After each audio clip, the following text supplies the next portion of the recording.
Good day everyone, my name is Bea Cayone and I'm here to present my project on the problem of perpetuating the Maria Clara figure as the ideal Filipino woman in the 21st century. I want to start by sharing this quote from Carmen Guerrero Nakpil. She said that the greatest misfortune that has befallen Filipino women in the last 100 years is Maria Clara.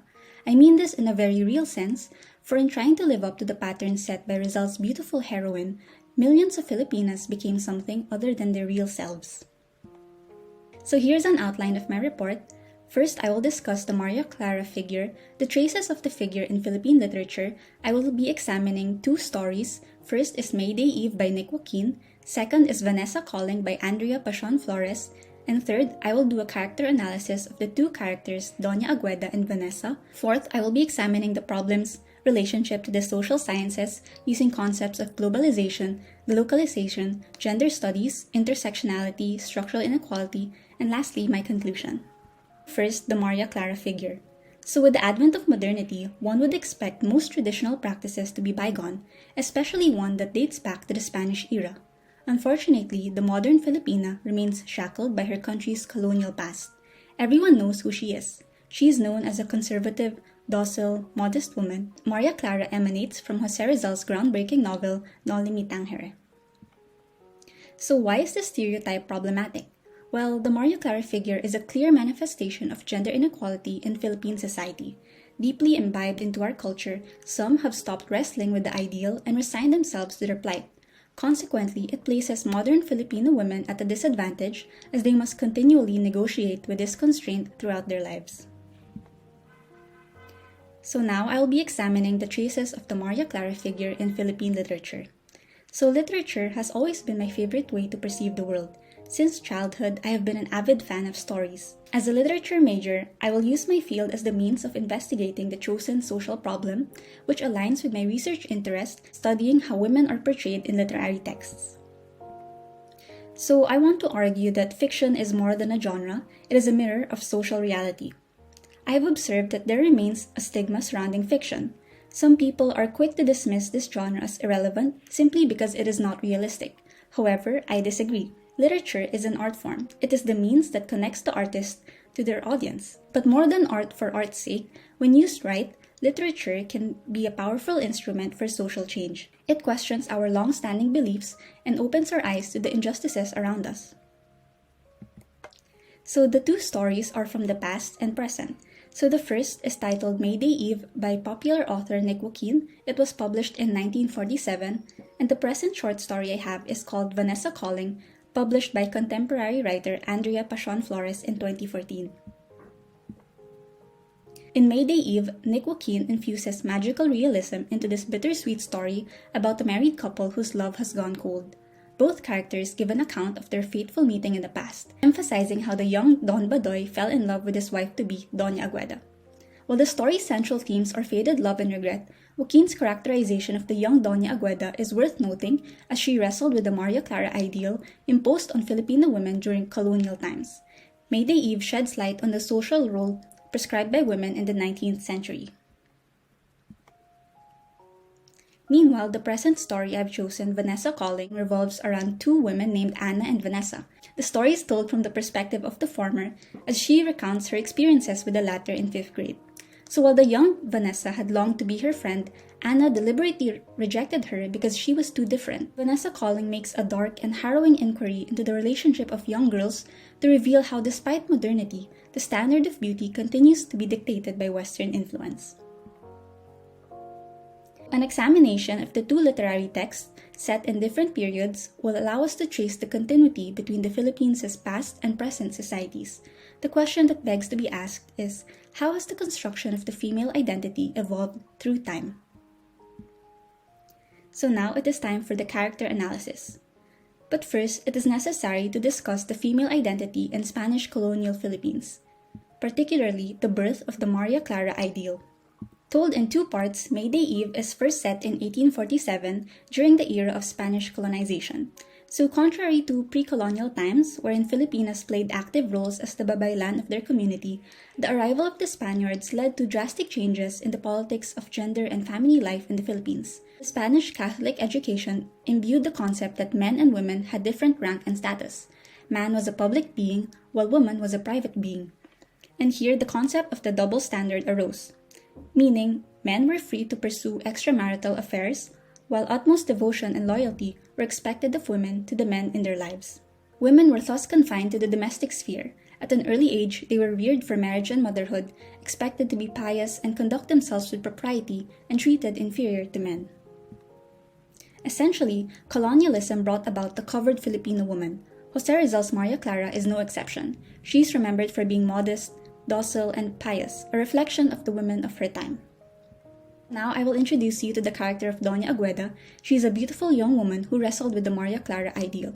She was headstrong and unafraid to voice out her opinions regardless of her gender. So what we see here is a clear manifestation of the double standard. Because it was an eve of celebration and the party had just ended, the question that we can ask is, where do the men and women go when the party's over? Well, here are two quotes. The girls who were staying were promptly herded upstairs to the bedrooms, while the young men trooping so uproariously down the street. The party was held in the honor of the young men, having come back from Europe. They were already drunk, but as we see here, they could still freely roam the streets, while the women had to stay in the bedrooms. Consequently, the young women lamented over how carefree were men, but how awful to be a girl and what a horrid, horrid world it was. After all, these women grew up believing that their end goal in life was to be someone's wife. So during the girls' bedtime, Anastasia, the old maid, tells the young girls of the importance of the first day of May, deeming it a night of divination and night of lovers. She captures their attention by talking about a magic mirror that would behold the face of whoever it was they were fated to marry. So Anastasia cautions the young girls by saying it is only for the brave-hearted, to which the young Agueda responds, "I am not afraid, I will go." Her response signals to readers that she does not fit the mold of the stereotypical self-effacing maiden. Having received the instructions from the maid, Agueda heads toward the dark sala containing a big mirror determined to know of her fate. So this is where the climax takes place, where she sees the reflection of the young Badoy Montilla in the mirror. Bold and domineering, he demands to dance with her, to which she immediately declines. What follows is a heated argument between the two, which is worth noting, for Agueda passionately remarks, "I detest you, you pompous young men. You go to Europe and you come back elegant lords, and we poor girls are too tame to please you. We have no grace like the Parisians, we have no fire like the civilians, and we have no salt, no salt, no salt." Agueda's description of poor girls alludes to the reserved qualities that were expected of Filipino women, wherein it was considered taboo to appear too eager or too forward. And perhaps one can also detect envy in Agueda's response when she complains how Badoy, like all young men, is free to go to Europe and come back as elegant lords. Formal education then was a male privilege and reserved for only a few lucky women. At her outburst, Agueda sobbed piteously, hence ascribing to the traditional notion of femininity, that of being weak and fragile. Consequently, Badoy becomes racked with guilt and says, "Do not cry, little one." For all of Agueda's bold talk, at the end of the day, she was just a young woman who couldn't help but give in to her emotions. Seemingly embarrassed, Agueda attempts to leave, but Badoy holds her back, begging that she forgive him first. She stubbornly refuses and ends up biting his knuckles, thus enraging him at the thought of being overpowered by a woman. In a desperate attempt to reclaim his lost machismo, Badoy conjures up cruel thoughts in his head. He would go and tell his mother and make her turn the savage girl out of the house, or he would go himself to the girl's room and drag her out of the bed and slap her silly face. In the first instance, he regards Agueda as a savage girl, and the second is a resort to violence, physically hurting her. We see the power dynamics between male and female is most evident here, with the former having the upper hand. Interestingly, these vile thoughts were the first that came to Badoy's mind. Even if he had said them out of spite, they came naturally to him. Hence, Don Badoy did not find them indecent. Unexpectedly, the encounter compels him to acknowledge that he has unwittingly fallen for Agueda. Fast forward to 1890, Don Badoy recounts the same encounter to his grandson, albeit bitterly. Later, he contemplates his strained and unhappy marriage with Doña Agueda and cannot help but sob so bitterly over how he failed to tell her he had loved her all those years. Pride had prevented him from doing so. Don Badoy's desire to safeguard his masculinity overshadowed his love for his wife. It is too late, however, because she had already died long ago. We see that despite being bold and headstrong, Doña Agueda still had to abide by social norms. She and Don Badoy eventually got married after their encounter. Doña Agueda's character exemplifies how unconventional women in the 19th century had to be tamed eventually. By marrying them off, they were subjugated.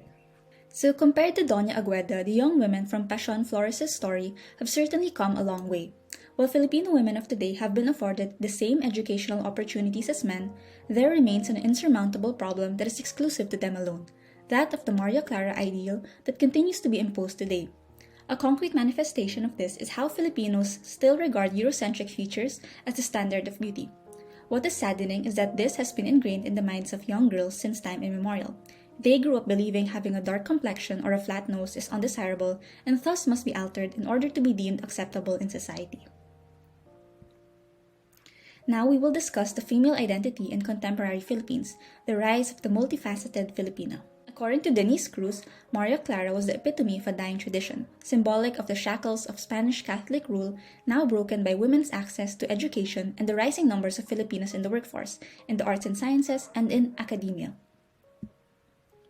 So according to Diaz, who looked into Philippine short stories in English from 1985 to 2005 from available books that were written by mainstream authors both male and female, these are the changing status of women, which is reinforced in literature. So here are the identities. First, wife and mother. So this is the traditional and dutiful wife, the nurturing mother, which is a product of the Maria Clara ideal.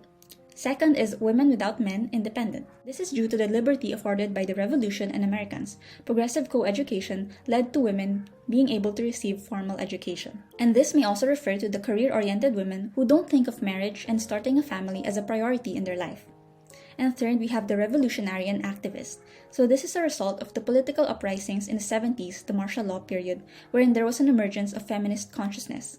And lastly, politicians. We have two women who became president of the Philippines. And while it is worth noting that the political sphere is still dominated by men, women have been gradually making a steady presence. I wish to emphasize that women have multiple identities. A woman can be all three: a wife, a career-driven woman, and an activist.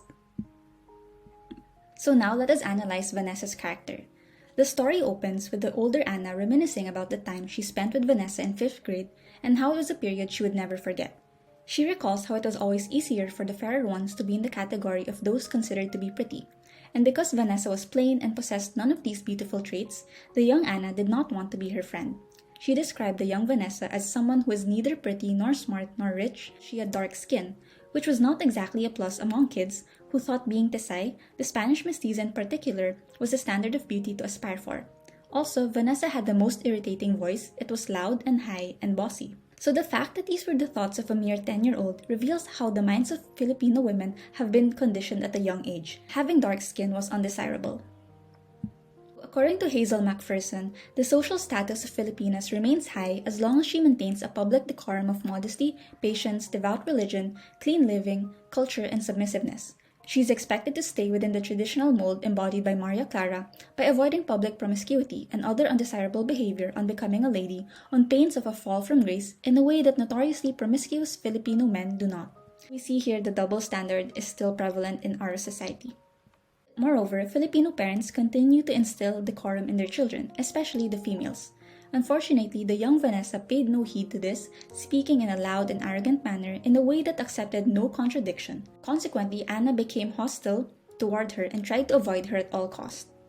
Things take a turn for the worse when Anna deliberately embarrasses Vanessa in front of the other girls during a game of Marco Polo. Before this, the latter had confided to the former that she did not have a dad as her parents never got married. He's someone else's dad. This implies that Vanessa is an illegitimate child. She was born out of wedlock. Regarding this as a source of shame if revealed to the public, Vanessa asks Anna to keep it a secret, to which she agrees. And now we must remember that the Philippines is a predominantly Catholic nation that puts primacy on chastity before marriage. However, when Anna exposes Vanessa's secret to the other girls, they surprisingly come to Vanessa's aid. Everyone believed that Anna had gone too far. Her parents later found out and reprimanded her for her actions. But instead of feeling remorseful for what she did, Anna harbored hatred toward Vanessa. The story ends with older Anna recounting how her relationship with Vanessa was irreparably broken after the said incident. She concludes with the belief that neither of them had truly forgiven the other. We see in the story that despite modernity, the vestiges of the Maria Clara ideal continue to be imposed on Filipino women today, particularly concerning physical appearance and behavior. On contemporary Philippine society, we see that if one does not fit into the mold, regardless of how young the girl is, she is not spared from maltreatment by others. And given how the Philippines is a collectivist nation that values saving face, individuals would opt to join the bandwagon than risk alienation from society. And now for the fourth part, examining the problem's relationship to the social sciences. First, I will discuss globalization. So while it brought about economic growth in many countries, it likewise gave rise to a number of social problems. So this project focuses on its impact on gender studies, particularly how globalization influenced the standard of beauty in Asian countries. According to Zhang, as globalization and Western media have increased their influence in East Asia, the universal ideal of beauty has become increasingly Eurocentric. Unfortunately, the Philippines is no exception. Like its neighboring countries China, Japan, and Korea, the women in society share a collective struggle. They have been inclined to regard Western features as the feminine ideal. Again, this means being thin and tall, having long and straight hair, light skin, large eyes, and a small and pointed nose. So the mass media in the Philippines is extremely complicit in elevating the mestiza ideal as the Filipino feminine mystique. So this is best exemplified during the annual beauty pageants. It's easy to notice how the chosen candidate in Binibining Pilipinas is always a woman who possesses Eurocentric features. She is then selected to represent the country in the Miss Universe pageant. So just a disclaimer, it is not my intention to pit women against each other, nor shame them for not being Filipino enough. But we can't deny that there is a pattern, and we can't help but ask, why are those with Eurocentric features constantly chosen to represent the Philippines? Of course, we acknowledge that beauty is not the sole factor. However, in tracing the frequency, perhaps it's safe to assume that there's a part of the judges that believes that in selecting a woman with a Eurocentric face, she's thus on par with the global contestants. The localization is evident in the skin whitening commercial released by Palmolive, an American multinational brand, in 2013. To promote their papaya soap, they sought the aid of the most in-demand actress at the time, Ann Curtis. Palmolive knew that the best way to convey their product to the Filipino audience was through TV, because back then most families indulged their leisure time by watching teleseries on the local channels. So let us watch the video. White plus papaya only takes a week. Helps make my skin so white. Make my skin so smooth. Palmolive Naturals White Plus Papaya. May 100% natural orange papaya extracts para ang skin whiter at smoother feeling in 1 week. White Plus Papaya. My skin so white. Para sa puting pangjosa. Palmolive Naturals White Plus Papaya. Feel your skin and soul sing. While I did not think too much about it during the time, as I was only around 12 years old, I realize now the content I consumed on mass media helped condition my mind regarding the standard of beauty I should aim for. I imagine I was not alone. Plenty of girls my age must have seen the same commercial replayed over and over again on their screens. The commercial shows the famous Ann Curtis singing a catchy tune, as we Filipinos love music, while applying the soap to her body. It promises to whiten and smoothen the skin in just 1 week. And in the end, she sings this particular line, para sa puting pangjosa, as she's being embraced by a man who appears to have taken a liking to her white skin. As if to add the cherry on the top, the man serves as the reward for her being able to attain white skin. Palmolive appealed to the Filipino public once again, knowing that we are crazy about the concept of falling in love. So now I will talk about gender studies, particularly intersectionality and structural inequality. So one of the topics discussed in class was intersectionality and how it builds solidarity among people belonging to different social categories. This is the shared social identity of Asian women. According to Wiley and Bickman, because humans are diverse beings with multiple identities, unity is best achieved on the basis of shared relationships to power. These are the two similarities. First, they are women who belong to a patriarchal society, wherein men are regarded as the superior sex. And second, because they all hail from the Orient, Asian women collectively suffer from structural violence that ascribes Eurocentric features as the ideal form of beauty. Here are two Asian countries that similarly define femininity. In China, the conventional woman remains subservient to men throughout her life. First, she renders obedience to her father, husband, and then her son. Second, in India, Sita from the Ramayana remains the ideal figure every woman strives to emulate. Hence, the conventional Indian woman is a dutiful wife and a loving mother.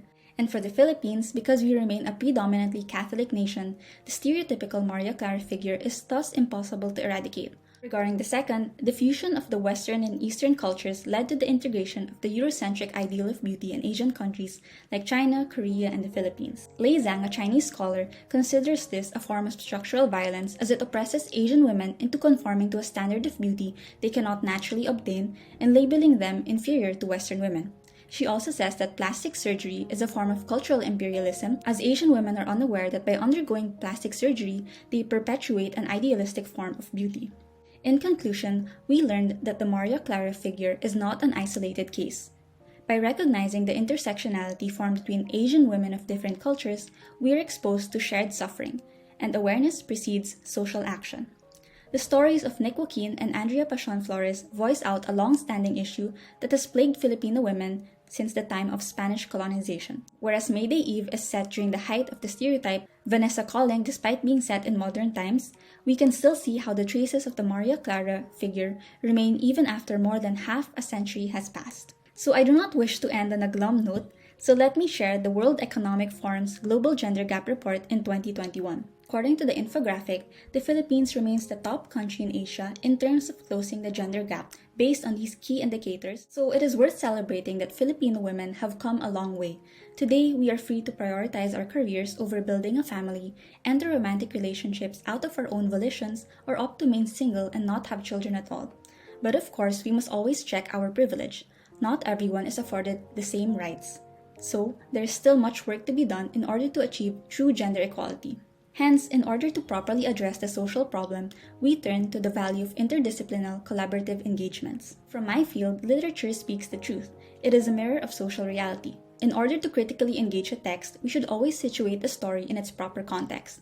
So this is also a reminder to fiction writers to reassess their work because they may be unknowingly perpetuating stereotypes. For example, in these popular Wattpad stories, the tropes about the nerdy girl who undergoes a makeover, thus getting the guy's attention. And again, to better understand why the Maria Clara stereotype persists in modern society, it is necessary to look to the social sciences, which is a systematic and rigorous study of human relations. Gender studies reveals how the social problem is a manifestation of gender inequality that is rooted in the patriarchal system, which again has existed since time immemorial. So this is not a one-man job. To dismantle this system, always remember that small steps can make a big difference. We must employ the aid of other disciplines. So for politics and law, we should implement more laws that safeguard women's rights. For mass media, to reassess how women are being represented. For history, to immerse ourselves in different cultures to widen our knowledge. For education, to ensure that everyone has an equal access. And we can also review the learning materials. They must have an accurate representation of women and not limit them to the traditional roles. And lastly, for journalism, we can raise awareness by publishing stories of different women to empower others. While there is nothing wrong if some still wish to adhere to the Maria Clara stereotype, it would be unjust to continue boxing all Filipino women to this identity alone. So in recognizing that this social problem is not an isolated case, the aim is to build solidarity across cultures and provide avenues for discussion to ensure that the collective plight of women will no longer fall on deaf ears. In the end, I want to say that we should never stop reimagining the image of the modern Filipina. We can be anything we want to be. Thank you.